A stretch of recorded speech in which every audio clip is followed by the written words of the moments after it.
Saya baru saja diundang ketemu zuriat Syekh Sayyid Ja'far atau yang disebut Datuk Kelampayan, Syekh Muhammad Arsyad Al-Banjari, ke Pagar Dalam namanya di sana.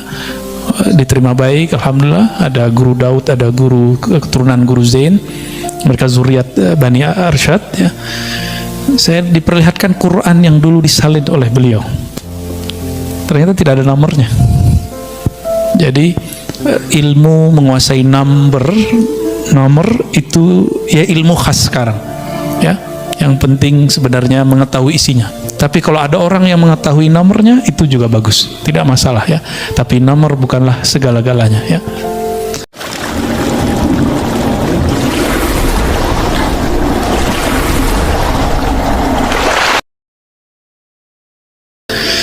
Baik, bismillahirrahmanirrahim. Bisanadina, dengan sanad guru-guru kita yang bersambung kepada Al-Imam Al-Arif Billah Ibn Athaillah As-Sakandari Asy-Syadzili. Ma aradtu himmatu salik, atau ma aradat himmatu salik ya. Ma di situ artinya tidaklah, karena di belakangnya nanti ada kecuali ya. Ma aradat himmatu salik, tidaklah berkehendak himmah, keinginan atau semangatnya seorang salik, antaqifa indama kushifa laha, untuk wukuf, wakaf. Wakaf artinya apa? Kalau kita sebut wakaf itu artinya apa? Berhenti. Maka harta wakaf itu harta yang diberhentikan kepada Allah. Seharusnya kita nggak banyak syarat kalau sudah wakaf itu. Cuma kan kita kan suka kasih syarat ya. Antaqifa indama kushifa laha, engkau wakaf, engkau berhenti ketika dibukakan baginya himmah salik.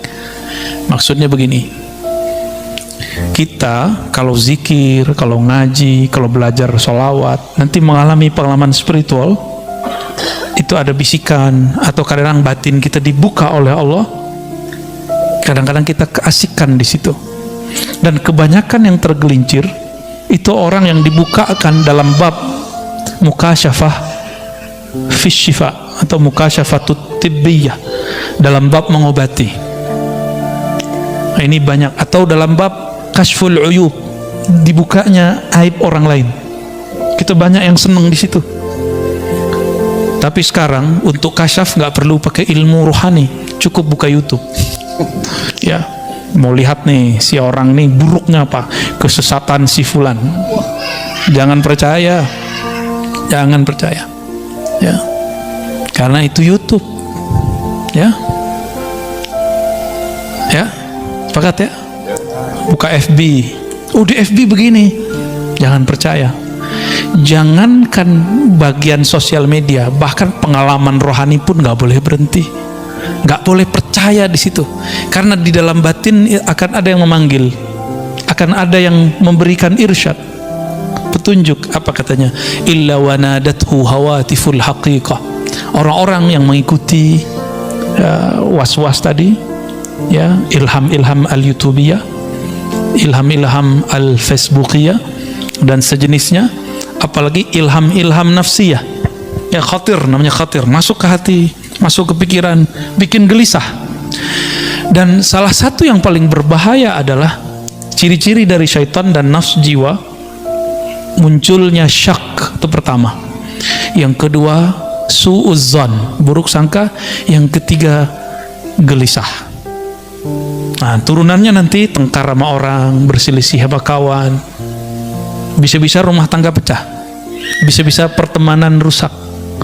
Tengkar di sosial media, coba lihat tuh yang tengkar di komentar YouTube, yang tengkar di komentar Facebook, sama aja itu nasibnya. Ya, mau pro atau kontra, saya menyarankan jangan main di situ. Ya. Bahkan komentar diri ke dalam diri, itu nggak komentar di dalam diri. Kita ada masuk pikiran, terus kita jawab sendiri, ngomong-ngomong sendiri, pernah ngalamin? Itu aja bikin rusuh, Pak. Gimana ngomentarin yang sudah zahir? Ya, maka saya harap yang sudah ngaji hikam mulai hati-hati di bagian ini, karena ujian kalau sudah ngaji hikam pun akan lebih berat, tapi benefit rohaninya juga lebih berkualitas. Orang yang diujinya tinggi, anugerahnya pun melimpah. Tapi kalau mau di bawah-bawah aja, jadi akar rumput aja ya, nggak ada angin, paling diinjek orang. Wanadathu hawatiful haqiqah, akan ada yang berseru dari dalam dirinya. Hawatif itu bahasa Arab. Hatif sekarang orang Arab nyebutnya itu telepon atau handphone. Akan ada suara yang masuk dari ranah haqiqah. Nah, berarti ada syariat, tarekat, haqiqah. Haqiqah ini jurusannya masuk ke dalam kolbu, ujungnya adalah ruh, ar-ruhani ya. Berarti ruh kita akan berbicara ketika Bapak nih ngalamin sesuatu nih, atau dapat bisikan sesuatu ya. Alladzi tatlub amamak, yang akan engkau cari ada yang lebih tinggi dari itu. Bukan itu yang kamu cari, bukan ini tujuanmu ngaji, bukan tekar-tekar begini tujuanmu belajar tentang Islam, bukan kemudian kamu merasa paling benar tujuannya ketika kamu belajar suatu ilmu. Ini maksudnya. Dalam hati itu akan ada bisikan, Pak, pasti begitu. Coba aja, coba antum tengkar di sosial media, tuh panas kan itu. Sholat ke bawah, ntar balas apa ya? Lagi wudhu ke bawah, hatta lagi buang air ke bawah. Saya kan pernah ngalamin, Pak. Kalau saya kan langsung di lapangan dulu, tiktokan langsung sama orang. Dulu emang hobi kita debat ya. Tapi ketika dapat hadis Sunan Ibnu Majah mengenai bahaya berdebat, saya kemudian diberi saran oleh mursyid-mursyid saya, hindari perdebatan ya, hindari perdebatan. Meskipun kita merasa diri kita benar, kan benar itu kita merasa aja, belum tentu juga benar. Benar nggak? Antum komentar-komentar kan nggak merasa benar, belum tentu juga benar. Sahih, al-haqqu min rabbika, kebenaran mutlak hanya milik Allah Subhanahu wa taala. Ini yang kita pegang. Ayatnya sampai lebih dari sekali itu Allah berbicara begitu. Al-haqqu min rabbika. Al-haq, kebenaran mutlak hanya milik Allah. Itulah al-haq, itu turunannya haqiqah. Ya, turunannya haqiqah. Merasa benar beda dengan kebenaran itu sendiri. Ya. Oh, ini dalilnya. Tidak semua orang yang berdalil pemahaman dalilnya benar, karena dalil dan pemahaman itu dua hal yang berbeda. Masih ingat yang ngebom di Bali itu pakai dalil nggak? Ya, itu Samudra punya dia, karena namanya Imam Samudra. Ya, serius, Pak. Itu Imam Samudra pakai dalil dia. Semoga Allah mengampuninya ya. Maksud dia mungkin benar, dia berjuang untuk agama Allah. Tapi kenapa dia ngebom orang yang belum kenal Allah? Yang dibom non muslim. Masih mending tuh, Indonesia masih mending. Ya, mungkin sudah ada beberapa yang ngebom sesama muslim. Di tempat lain, di negara lain, orang-orang yang membuat kajian-kajian keislaman, Maulid Nabi, itu dibom. Ya, dibom. Maka perangkat-perangkat negara kita itu PR-nya besar sekali. Saya bukan PNS, bukan ASN, bukan tentara, bukan polisi. Saya santri. Ya. Maka yang kita lakukan adalah amal-amal santri, ngaji kitab. Ya. Jika mereka ngurusnya nangkep-nangkep, nah itu urusan mereka itu. Atau apapun, kita ngurusnya memperbaiki dari dalam. Karena ini kesalahan kami juga. Kenapa membiarkan umat seperti ini? Ya. Maka kita nggak salahkan mereka juga ya. Kita nggak benci sama Imam Samudra, walaupun Samudra milik dia. Kita nggak benci juga sama yang mirip namanya sama saya itu ya, Amrozi. Ya. Nggak ada bencian. Kita justru sedih, kok ada ya orang mau beragama, ujungnya seperti itu. Ya. Dan kita nggak benci kepada orang yang benci kepada kita. Nah, ini kata kuncinya. Ya, kita nggak perlu benci kepada orang yang benci kepada kita. Nggak usah capek-capek, Pak. Benci sama saudara, benci sama tetangga, lelah nggak? Benci sama orang banyak, capek nggak? Capek. Jadi orang-orang yang paling lelah di dunia ini orang yang benci. Karena kalau sudah benci, keluarlah hasad, iri, dengki. At'abun nas fid dunya al-hasid. Nah, orang yang paling lelah di dunia ini orang yang dalam dirinya ada kebencian sehingga dia iri, dengki. Jadi kita nggak usah benci sama orang. Wal mubghid, dan orang yang suka marah-marah. Marah di mana aja ya. maka kita minta ampun kepada Allah jika kita pernah marah tidak pada tempatnya, ya. Emang saya nggak pernah marah, saya pernah marah juga Pak. Dulu hobi saya marah, ini santri saya yang sering saya marah-marah ini dulu, ya. Dulu berapa kali kena berdiri? Sering, ya. Tuh sering dulu. Alladzi tatlub amamak. Jadi di dalam diri kita qalbu akan berkalam. Hei, yang kamu cari bukan ini, bukan tengkar-tengkar begini, bukan ilham-ilham begini. Kalau yang dapat kemampuan mengobati, kamu boleh mengobati orang, tapi tujuanmu bukan ini, maka dia seperlunya, ya. Orang-orang yang kemudian kasyaf, melihat aib, kebaca nih si batin orang, bukan untuk itu. Nanti batinnya akan ngomong, tujuanmu bukan untuk mengetahui kualitas batin orang, ya. Hal itu hanya boleh untuk seorang mursyid. Jadi hanya mursyid yang boleh dikasyafkan tentang kualitas batin seseorang. Tapi kebanyakan mursyid nggak mau juga, karena mursyid takut jika dia mengetahui aib orang lain. Ini saya udah banyak ketemu mursyid-mursyid ahli kasyaf, itu nggak ada yang suka, minta diangkat itu. Ya Allah, angkat ini.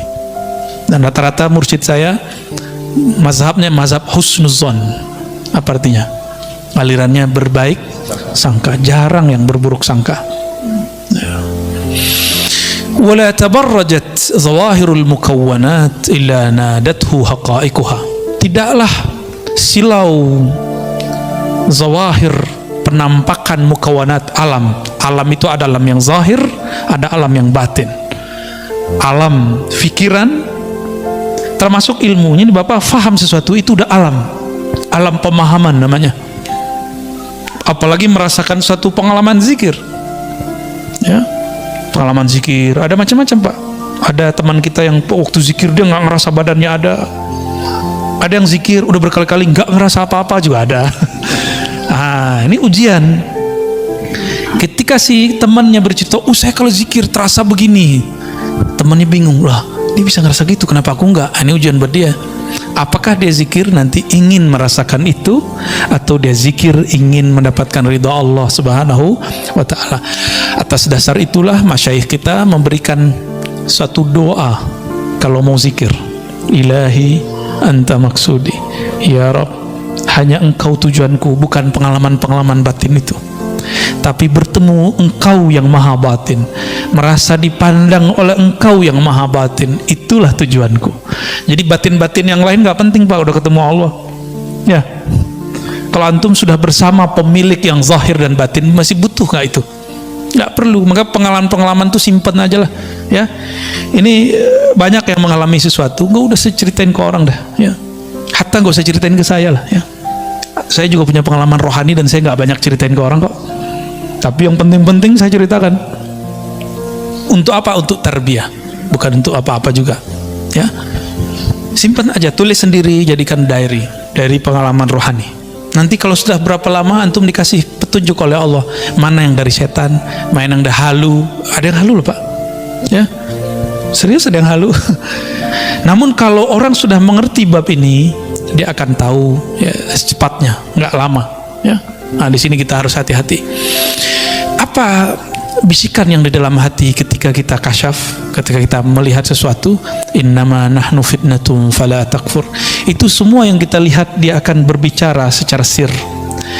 Kami yang engkau lihat ini, kami yang engkau alami ini, kami yang engkau peroleh ini hanyalah ujian. Fala takfur, jangan kufur nikmat, jangan kufur nikmat, ya. Banyak yang kufur nikmat di situ, ya. Maka di sini beliau mengatakan di syarahnya, wa ghammit aynaik an dzalik wa la taltafit ilaih wa dum ala sulukika wa sayrik. Udah pejemin aja matanya, nggak usah pandang itu, ya. Thariqah saya ngaji, ta'lim wa ta'allum, al-ilm. Jadi thariqatuna thariqatul ilmi wa ta'allumi wa ta'lim. Tiga itu thariqat saya. Thariqah ngaji. Ngaji itu ada ilmunya, ada ta'allumnya, belajarnya, ada ta'limnya. Nah, berarti ada maklumnya, ada yang dipelajari. Maka kemana-mana kita sering bawa kitab. Ini bukan gagah-gagahan, tapi kita nggak mau ngulangin hal-hal yang nggak perlu diulang. Dan saya ingin berbagi kepada masyarakat, terutama yang minat kepada kajian keislaman, apa yang kami baca di pesantren, minimal Bapak Ibu juga dengar. Dan asik ya, walaupun nggak bisa baca kitab, gimana? Senang nggak? Ya, merasa disihir nggak? Karena udah ada yang bilang saya menyihir. Ya. Alhamdulillah. Sejak kapan saya belajar sihir, Pak? Ya.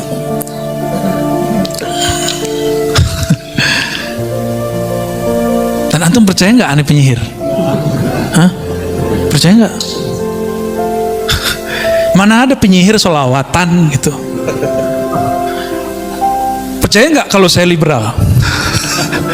Mana ada orang liberal ngajar kitab Aqidatul Awam? Ada. Dan mereka tidak mengerti kata-kata kunci bahwa kita berbicara bab namanya ontologis. Kalau teologis itu akidah. Saya nggak pernah satu detik pun keluar dari akidah Ahlus Sunnah wal Jamaah. Ya, tidak pernah kita keluar. Kalau mazhab fikih kan kita bisa berselancar, Pak. Di dalam mazhab Syafi'i itu sudah banyak kaul-kaul yang bisa kita pakai. Ya. Jadi antum percaya nggak aneh liberal? Percaya nggak saya mengajarkan nyembah Nabi Isa? Antum percaya nggak saya mengajarkan menyembah siapa saja? Berarti antum telah sampai usul kepada Allah? Kan nggak ada. Kita menjelaskan dalam bab rohani tidak ada kata benar salah. Dalam bab rohani sempurna tidak sempurna. Sempurna itu al-Muhammadi, Nabi Muhammad SAW. Selain itu tidak sempurna. Saya pernah menjelaskan satu ayat surah Ar-Ra'd ayat 15, ingat saya. Ya, sujud kepada Allah apapun yang di langit dan di bumi. Ya. Apa kata Sidi Syekh Ahmad Tijani dan imam-imam yang lain? Apapun yang di bumi, apapun yang di langit, semuanya sedang menyembah Allah, walaupun zahirnya dia menyembah selain Allah. Itu kalam beliau. Itu bab namanya bab ontologis, bukan bab teologis. Kalau bahasa kitanya bukan bab akidah, itu bab wujud. Adakah wujud di alam ini selain wujud yang hakikinya dari Allah Subhanahu wa Ta'ala? Nggak ada. Ya. Giliran kita saudaraan begitu, mereka nggak berani serang Syekh Ahmad Tijani, tapi berang serang Ar-Razi. Ya. Karena takut juga dia ya. Gimana? Antum percaya nggak aneh ngajarin nyembah Nabi Isa? Itu kan kekonyolan yang diilmiah-ilmiahkan ya. Kalau nggak ngerti tanya langsung. Ya. Was-was itu ada dua. Satu dari dalam diri, satu dari luar diri.